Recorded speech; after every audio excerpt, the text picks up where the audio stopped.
these problems are going to become more prevalent as time goes on in professional athletes. And I don't think it has anything to do with how many games they're playing in a year. Maybe we won't use this, maybe we will. But like, I think about that injury, like I'm worried about an Achilles issue because it's probably the hardest one to recover from of any normal basketball injury. And then with Lillard too, it seems like they all kind of happen in the same way, where someone takes like an aggressive step back with one foot and then tries to accelerate forward too hard from a position where they're prone. Is that misstep kind of a prerequisite, or can you have that injury in any context? When you have these non-contact injuries, it's a lot about like how much force is going on, how much force is in the system, how much is the tissue deforming, and what's the person's like genetics for that tissue. The biggest comparison when I was learning in school was the ACL to the PCL. So the ACL and the PCL make a cross in the knee going from front to back. The PCL can extend an additional 90% of its length, and the ACL is somewhere between 8 and 12%. Okay, so that's how much hyperextension you can get away with before you have any sort of potential for a significant injury. So it's how much additional pulling you can put on the tissue before it starts to deform. So you're saying even though they're both ligaments, there's a very extreme difference in the malleability of the ligament, even though correct. It's not like a ligament versus a tendon, because the Achilles is a tendon, the ACL is a ligament.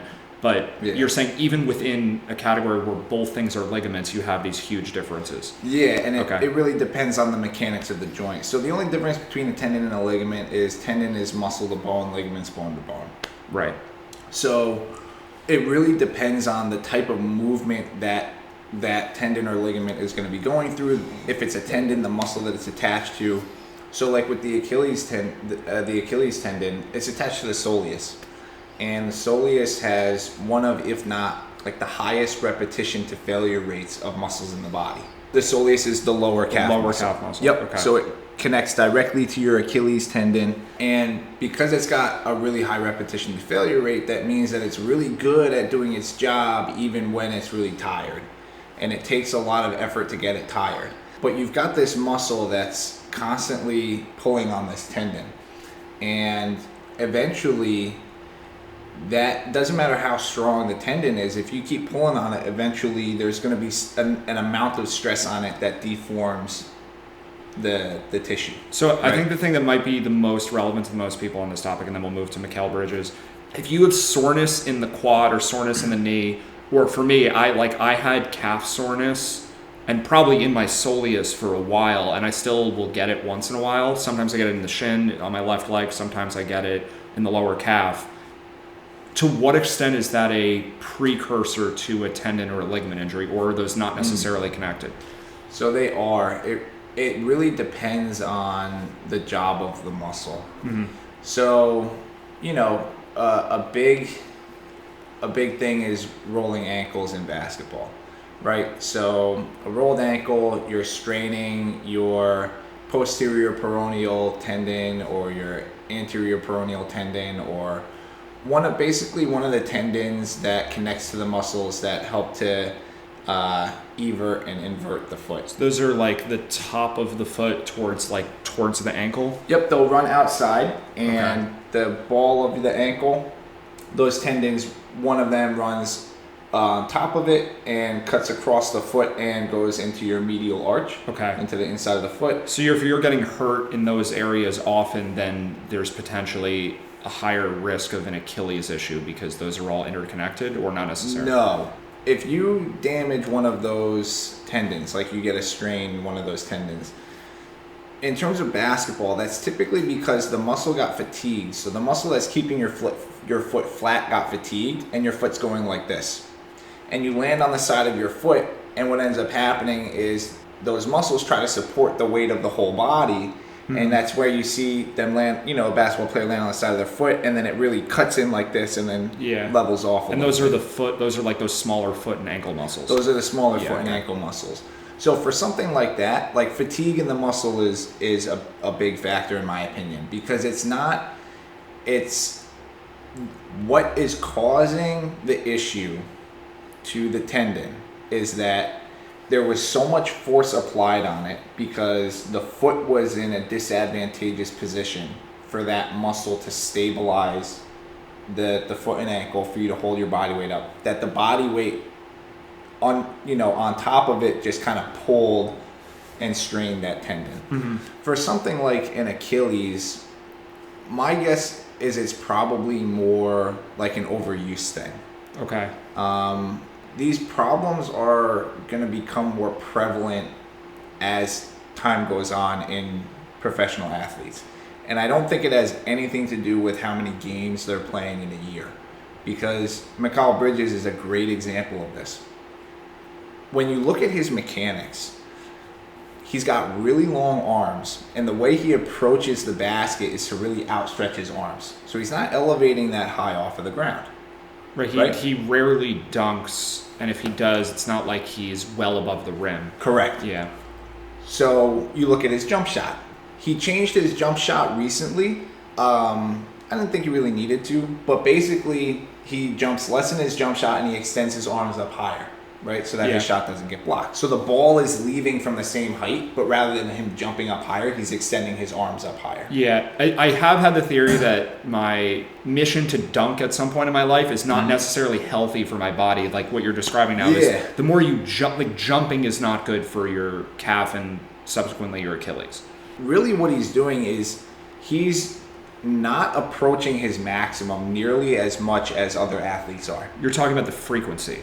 The frequency that he approaches maximum effort for a muscle in terms of those power movements, like jumping really high, where you have extreme forces being put on the tendon. He's not doing that nearly as often as other athletes are. Mm-hmm.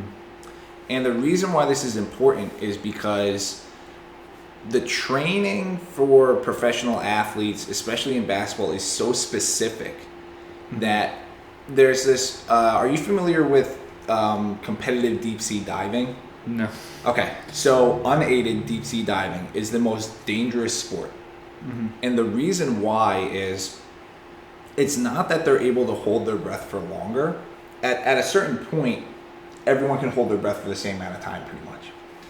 The goal is there's a threshold between your body not having any more oxygen and you blacking out. And what these divers have been able to do is they've been able to shorten that threshold so that they basically can still function while not having oxygen, but they don't black out.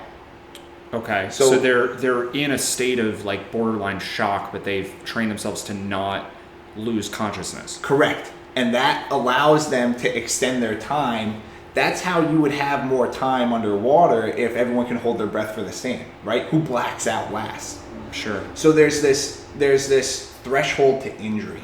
And as athletes become more specific in their sport, they are training their bodies to approach that threshold to injury more and more frequently without stepping over. Right, and then they're decreasing their margin for error. If they have one slight Correct. misstep in a place of extreme difficulty, extreme like overuse, then as long as, but they're walking basically a very narrow tightrope. Yes, yeah, exactly. So I think there's a strong argument that you have a player like Mikal Bridges where you can see in his play that he's not really approaching his maximum for these plyometric actions and these heavy forces, and it's allowed him to not sustain significant injuries like that. Whereas you have a player like Zion Williamson who's constantly getting hurt because he's always for the theatrics of it or whatever, he's always approaching that threshold, whether he realizes it or not. And all it takes is a little step over. The training is so specific for these athletes nowadays, and the athletes are significantly more athletic, that it'll take them less games on average to get hurt, right? If they're approaching that threshold more and more often. So you've got athletes from the 80s and 90s who the training wasn't as specific, right? Mm-hmm. They don't get time off, so they have to mentally teach themselves how to lay off in a game. They're doing their own forms of load management in the game while still being able maybe three to or four produce possessions numbers. where they just kind of stand there and don't really Yeah. participate in the flow of the offense. Or rather than try to dunk on every play, you're doing a layup. Mm-hmm. If you just do, I mean, the math isn't exactly this, but let's just say it takes 10 dunks for your ankle to start hurting, and the height that you jump for a layup is half of that, so it would take 20 layups for your ankle to start hurting, mm-hmm. right? Like if you do 5 dunks and 5 layups, like you're pretty good. If you do 10 dunks in a game, your ankle's starting to hurt. So being able to have an understanding of, okay, high forces on the body, yes, I can do it, but the more repetitions I do, the closer and closer I get to getting a significant injury, you know. Maybe I should change the way I play a little bit. Maybe I should use the length of my arm to get closer. Because once the ball hits the backboard, it doesn't matter if they touch it. Once the ball hits the rim, once the ball is in the cylinder, it doesn't matter if they touch it. You know, the ball is that's goaltending.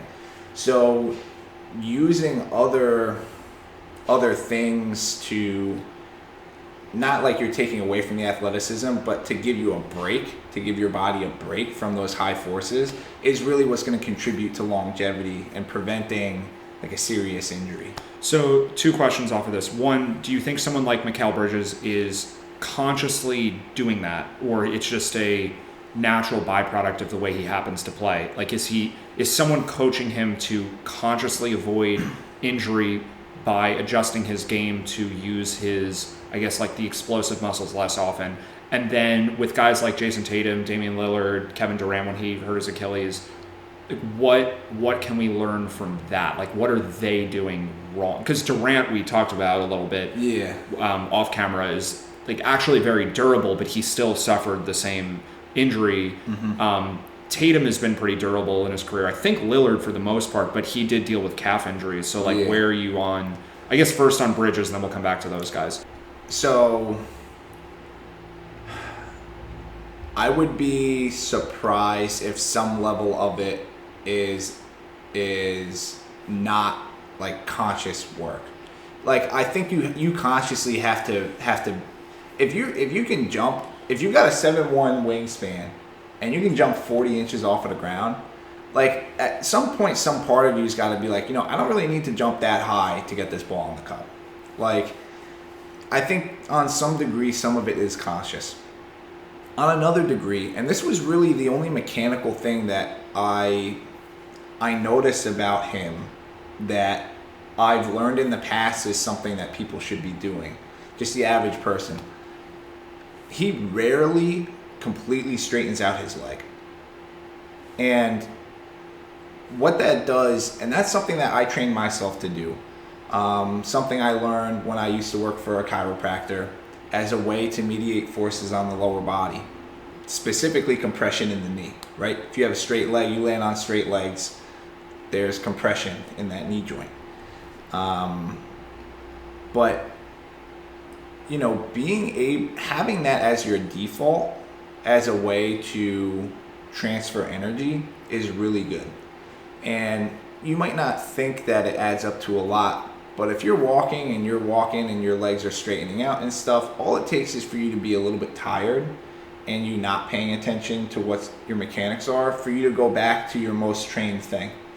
And a lot of times our most trained movement or body mechanic is something that we're not aware that we're doing, right? Mm-hmm. You see that all the time. People who are right-handed, the right shoulder rotates a little bit in. People who work on a desk a lot, their head juts forward a little bit. They might have some rounding in the low back, things like that. You know, that being said, like, I don't know if he knows that it's resulting in him not getting injured, but I bet he feels good the next day. So he continues to do the thing that makes him feel good the next day. Right, there's at minimum, there's a positive feedback loop that he's responding to, exactly. Whether it's conscious or subconscious. Yeah. Exactly. And whether he knows that by developing that play style, he's, you know, decreasing the total amount of compressive force on these joints, and he's allowing himself to, even after he shoots the ball, he bounces around a lot. This is another thing too, like your genetics. Like he might just have really springy tendons.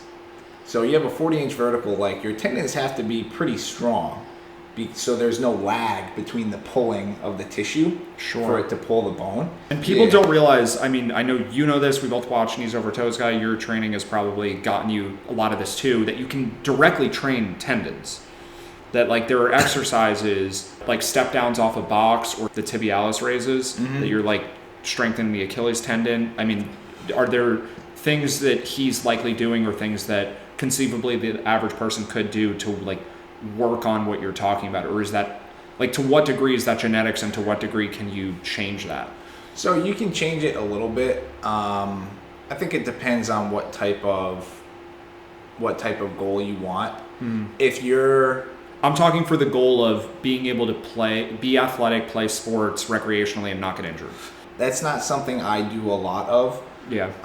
There are people out there online who can help you with that. I've seen videos like the movement that's created the injuries for, I think, Tatum and Lillard, where basically one foot gets extended behind them and then they kind of lunge forward quickly and the foot is stuck and then there's a lot of force on the Achilles to push forward and then the rupture happens. I've seen a lot of videos online where you essentially do a micro version of that movement where you like basically are standing on a box and practice like backwards step downs, like, or backwards lunges even would be similar. And you do them like quickly, but you're not stepping so far back as to like really aggravate the tendon. You do like a couple inches behind you. So you're basically training a small version of the movement that would be dangerous. So I've seen a lot of that. Like, does something like that in theory make sense? Yeah, so that's like, if anybody wants to work in health and fitness, like the cheat code is basically if you want to get better at something, like identify your starting point and what your ending point is and just take small steps towards the ending point. The tough thing about tendons and ligaments is that there's a lot less malleability in the tissue to begin with. So your progression is probably going to need to be a lot slower. Like something on the order of like 10x, right? Like that's at least what I've heard from random people online. It's like, it's 10 times easier to grow muscle than it is to grow tendon, or maybe it's 15. It's not like a million times easier, but it's significantly different because the muscle's designed to grow and shrink based on what the body needs, right? If you're in a starving state, the body's going to eat away at the muscle first, unless you're using the muscle. And that's because the fat around the organs is significantly more useful in a survival situation. It's interesting you say that point. This is like a complete side note, but in fasting, one of the things that I do and things that I've learned from watching people who do long-term fasting online is that if you don't want to lose muscle while you're fasting, you have to work out during the fast, because if you're using the muscle, even though you have no food in your system, it signals to the body the muscle's being used and your body won't eat away at the muscle. Correct. We were just talking about this earlier, about our low backs. How like, I was great with low back stuff, doing it twice a week for 4 or 5 months, and then I felt great and I started to do other things, and now my back feels like shit. I have to start doing things again. So you got to basically be conscious of every muscle group at all times. I mean, it can be exhausting, but no, it's like you want to at least be in that maintenance mode, right? Where if you have an injury to a certain area, then you have to be really conscious of it. And then once you heal it, you still maybe need to do those exercises once every couple weeks. Yeah. Like you don't completely abandon it. So let's use that to go back to comparing Mikal Bridges and Jason Tatum with Damian Lillard. So Mikal is probably aware and conscious to some degree as to how he's using his body. And he knows through a positive feedback loop that if he continues to play this way, he doesn't really feel that bad the next day, or he doesn't feel the effects of the game as much the next day. Let's just use a blanket comparison and say that between Jason Tatum, Damian Lillard, and Mikal Bridges, they're all professional athletes. They all have the same amount of brain power that they can devote to consciously changing the way that they're moving, right? If Mikal had been taught or had learned somehow better mechanics and had made those his baseline, when you're deep into a season, or you're playing an overtime game, on the tail end of a back-to-back or something, that's going to allow his brain to not focus on his mechanics as much because it's already ingrained, and he can use it more to get an idea of what's going on the court. I don't think it's that, Jason Tatum or Damian Lillard, just because of their recent injuries, I don't think it's that they don't know the proper mechanics and they don't know how to load their body.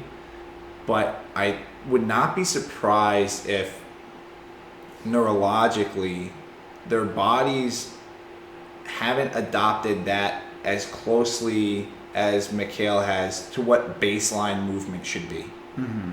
If I'm making a split-second decision, for lack of better terms, a ball is coming at me, am I going to lift with my left hand or my right hand? When I was playing baseball as a kid, I would probably lift with my left hand because I'm used to catching with a glove. I don't catch with a glove anymore. I'm pretty right hand dominant. So now if you ask me, I probably will lift with my right hand, right?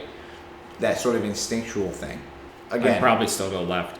Yeah. Even though I haven't played baseball in probably 15 years. Yeah, but that's the thing. I played enough that I'm like imagining a scenario where there's like even a golf ball is flying at me and I'm just like, that's how I would do it. Yeah, but that's the type of thing though. You're in a situation where you don't have the time to think about what you're doing. You're just doing it. Mm-hmm. And that doesn't have to be like this high pressure situation. It can literally be like I was just caught in the moment, I just wasn't paying attention type thing. Happens all the time on the road. Like, you get in a little fender bender, like, I wasn't really paying attention. Or, you go to make a right hand turn at a red light and there's a no turn on red. And it's like, oh shit, I can make right turns every other light, but mm-hmm. this one random one in town, like I just can't, I'm not allowed to. And you just miss it because you're not paying attention. Yeah, I got one of those tickets recently. Yeah. And so that I think is what the real conversation between. Do you think Bridges, because and maybe this is sort of the unfixable problem or the unfixable thing that makes it easier for him, is that he's not the ball dominant player. So he has less to worry about generally in a offense, like at least on offense, because on defense he's guarding the other team's best player a lot. Yeah. But on offense, where a lot of these injuries tend to happen, he is kind of waiting and watching and react. He has like more time to process the situation, whereas like the team's primary scoring option is so consumed by running the offense or making the play. Like Tatum's not the point guard, but like he's the guy with the ball in his hands a lot of the time, especially at the end of games, that he's so consumed by trying to score that he loses sight of like the biomechanics. Yeah, so conceptually, yes, but a different application. Okay. So in basketball, the offense has to play proactively and force the defense to move into a certain position and then have an opening on a weak side, basically. So the offense is creating a weak side by forcing the defense to respond to something. And each player on the court is responsible for that, right? I think conceptually, or application-wise, the real issue is you have somebody like a Jason Tatum or a Jalen Brunson who has the ball in their hands a lot. Like, they're forced to play the same... They're forced to do the same actions in a basketball game more frequently. Tatum is doing the same crossover dribble, step back, maybe a pump fake, drive Correct. to the basket. He's doing like the same 4 or 5 general moves over and over and over again, which means the same muscles are strained repeatedly. Whereas if you're like the guy who is standing around or maybe is like cutting back door or just kind of like catch the ball, pass it, like you're not. Or you're a corner 3 guy. Yeah. Like, this is the thing. If each repetition has the same percentage chance of you stepping a little bit over that threshold, like we talked about earlier, it's only a matter of time before you do so many repetitions of that you fuck up. Yeah, so what is difficult as I'm listening to this, like when I play basketball, I tend to have the ball a lot. Like I'm usually, on almost any team that I've played on in the last decade, I'm like the highest usage rate of players on the team. So what I'm gathering is the solution for not getting hurt, if you're doing that, is vary up the way that you move around. So that you're not doing the same, like have variability to the way that you operate offensively, not just to have a better chance of winning or scoring points or whatever, or getting shots for your teammates, but also to avoid injury so that you have more of like evenly spread stress on your body. Correct. Okay. So, and that's the thing about Mikal Bridges is you watch him play, he's putting a lot of effort in on defense. He's got long arms so he can cover a lot of ground without putting a lot of stress on his lower body. But he's driving to the basket, he's doing cuts, he's shooting the 3-ball a little bit. The way that he's playing within the system is forcing him to diversify the types of stress that he's putting on his body. In addition to that, he's mechanically using his body in a way to reduce the amount of stress per movement that he's putting on his body. So his potential to reach that injury threshold is just less. It's the same concept as overtraining. If you go into the gym and you do 3 sets of 15 on a working weight of bicep curls every day, you're gonna fuck up your arm. You have to train your legs, your triceps, your forearms. Not only are you more likely to hurt your biceps from overuse, would you say that you're more likely to hurt your triceps too because your arm is out of balance? Is that at some point down the line? Yeah, so mechanically, if you don't hurt the bicep, there's a chance that because there isn't a balance between the two muscle groups that you'll create, if not directly, some sort of injury to the tricep. Because that almost feels like a more direct analogy to what we're talking about is that if you overuse a certain muscle, you're also underdeveloping another one. Yep. And that creates a movement imbalance. And that's pretty much what I do, right? There's an imbalance in the way that your body is holding itself. Or another way to say that is your posture, right? Mm-hmm. Now, it might not be static posture, like standing. A lot of times it's dynamic posture, the way that you're bending down to pick something up. I found this example really interesting when you mentioned it. It was like a few months ago because we're looking out at the street over there. Yep. And for people who go jogging or even walking on a paved road, the road is curved. Yep. As you were telling me, I never thought about this, to like get the water towards the drain on the side of the road. So if you walk on a public road that cars would be on, you like automatically your right side has to be lower. So get this for a connection. You're supposed to run against traffic so that if you see a car not notice you, you can jump out of the way. Right, and then your left side would be so your left side is right. So your left side is tapered off, so it's at an angle. Now we've got tightening on the inside of the leg and loosening on the outside of the leg. Right? If you were running on the other, on the right side of the road, it would just be with your right foot. But we have an instance where we've got lengthening on the outside of the leg and a lack of strength and stability from those muscles. You're just going to roll your ankle at some point if you don't correct that, right? Especially if you run on the roads and then play basketball. Because your unconscious tendency to run is to allow those outside muscles to relax. So all you're doing is taking the foot and you're saying, this is what I do when I run. So this is what's comfortable to me. So this is what I'm going to refer back to anytime that I'm not consciously thinking about pulling the outside of my foot up. So what you're saying is the solution is just to run in the middle of the road. Basically. Right down the center, down the highway. So it's funny that you say that because when I ran track and cross country in high school, pretty good runner. Medaled at Meet of Champions with the team, ran in Northeast Regionals. We would plot certain runs that basically the roads weren't driven on. So we would get the opportunity to run in the middle of the road. There's a lot of back roads that people don't drive on. And as long as you're smart about it and not, in the middle of a local highway, like trying to run down the middle of the road, you can plan for that. Same thing with Mikal Bridges. When he jumps, he's got a 7'1" wingspan. He doesn't have to jump very high and extend. If he extends his arm all the way out and even adds a little bit of rotation this way, he doesn't have to jump very high to get the ball safe. Right, he's like 6'5", 6'6" maybe, and he has long arms. It's like he's almost at the backboard without doing anything. Exactly. And again, we mentioned it earlier. For a safe layup, the ball's got to be in the cylinder or it's got to touch the backboard. He doesn't have to jump a lot, and he can consciously prevent certain types of stress from being put on his body by planning out and playing a certain way. And I think that that's kind of I would hope that that's the direction of professional sports moving forward, is that let's think about how we're mediating the stress on our body within the game so that we can prevent more of these non-contact injuries, you know? So for someone like Lillard, let's say hypothetically you were, I guess, with the Blazers a couple of years ago, or with the Bucks or whatever, and because he's had repetitive calf strains for, I want to say 3 years leading up to his Achilles tear that happened last, whatever it was, 2 months ago. Like the precursors are there.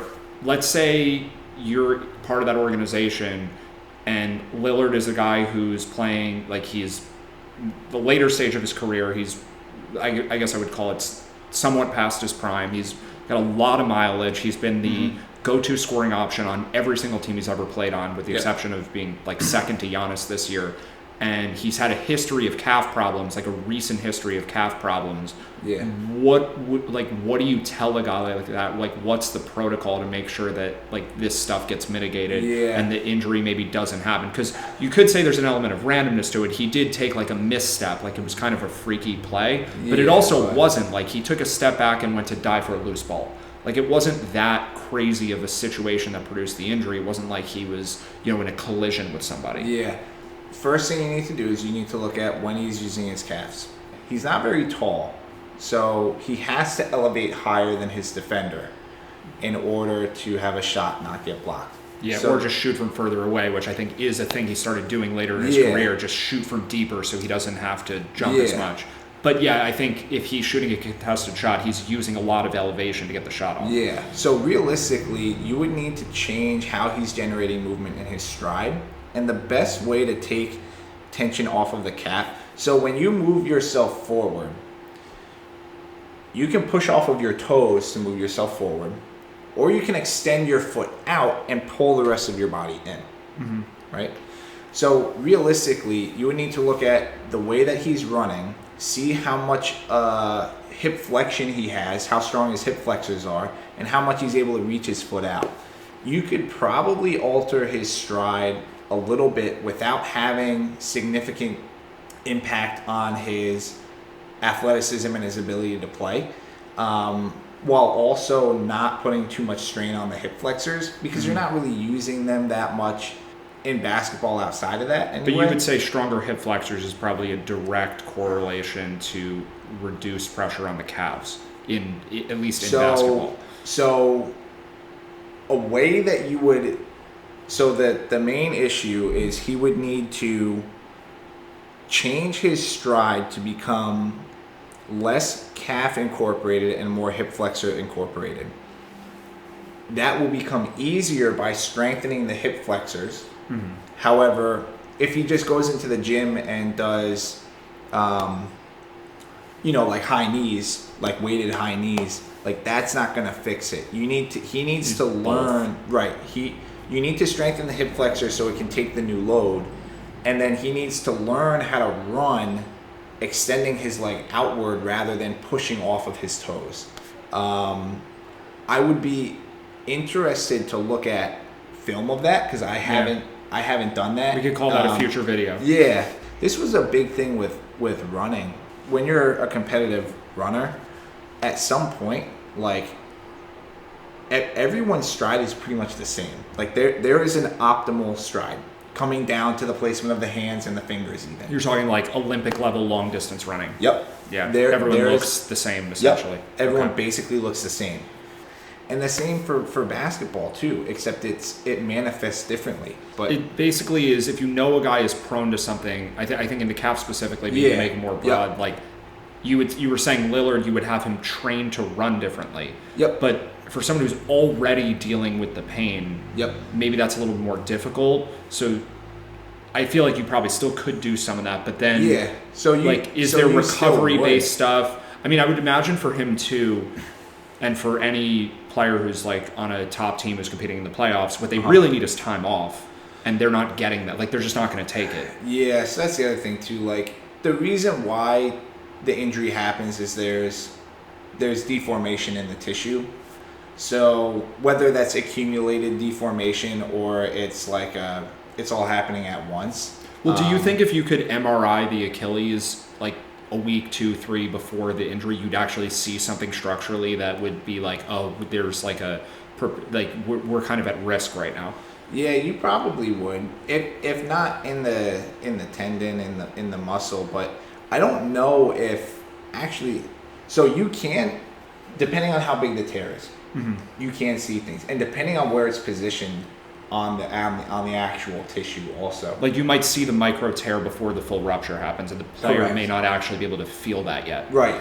So you could see it if it's like pretty superficial, so like on the outside of the tendon, and in a spot that's easy for the machine to see. You probably could see it.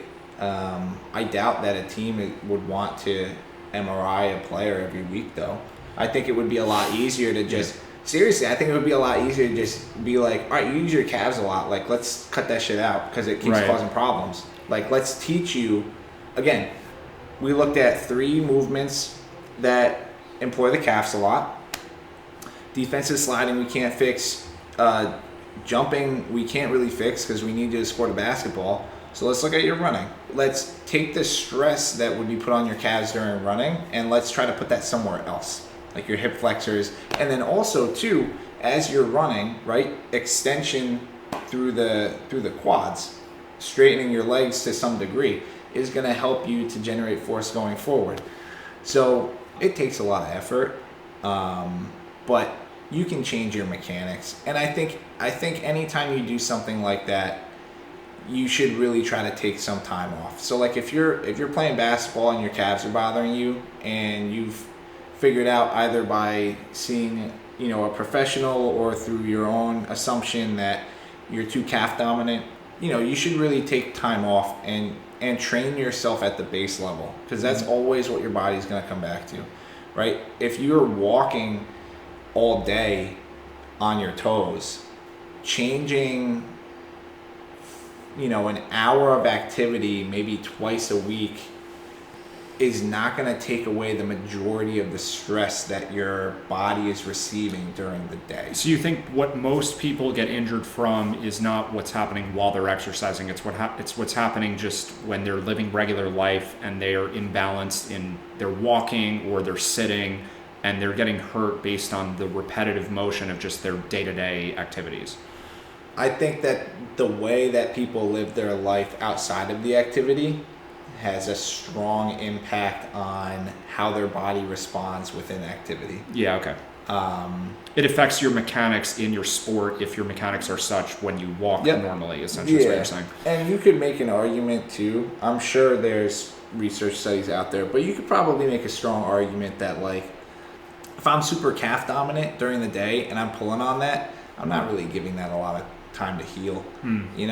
It's not to say that like that's what caused the micro tear or that's what's making it worse, but it's certainly not helping. Right. It doesn't even necessarily matter which came first. It's just there's like a downward spiral of having both things occurring. Yeah. And that's when you get to the professional level. So this is what's different about professional versus youth, right? I'm a youth basketball coach. We try to teach kids from day one the right thing. And it always sucks when, they take a season off and they come back and their jump shot's all screwed up because somebody told them to shoot from the hip and to stand like, perpendicular to the basket. Like you got to square up and you got to shoot the ball so it doesn't get blocked. You'd be surprised how much that happens. But when you're working with a professional athlete, my perspective is, all right, it doesn't really matter how this happened. We need to immediately identify what's going on, what's the most reasonable way to change this without impacting your athletic performance, and when can we start? That's the biggest thing. Because, spending all the time that you spend trying to figure out, how it started, at that level, like they've already made it to that level, at that level, you're just taking time away from analyzing the mechanics a little bit more and trying to figure out, okay, maybe there's something else that we're missing too. Like maybe the reason why he's so calf dominant is because his hip flexors are tight. So his center of mass is shifted forward more. So when he runs, he's actually catching himself from falling rather than using his legs to propel his upper body. It does feel forward. like you're describing me right now. So, but that is yeah, kind of how I feel about myself, especially after we did the last video where we looked at my mechanics. Yeah. That my tight hips are what creates most of the problems. Yeah, and then you could argue that maybe he had more hip flexor involvement in his running mechanics, but they got tight and he never stretched them, and then he turned into a calf dominant player, became a little quicker off of his step, so that's why he kept it. But that, again, like, we could talk for hours about how that could have happened, but once you figure out what the issue is, like, it doesn't really matter how it happened. This is what you need to focus on now.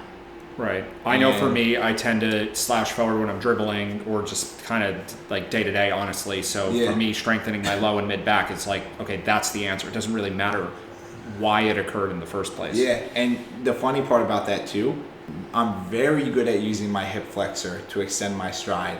And I basically have a tensed up left calf from the instant I step on the court. And I'm super calf dominant on the left side.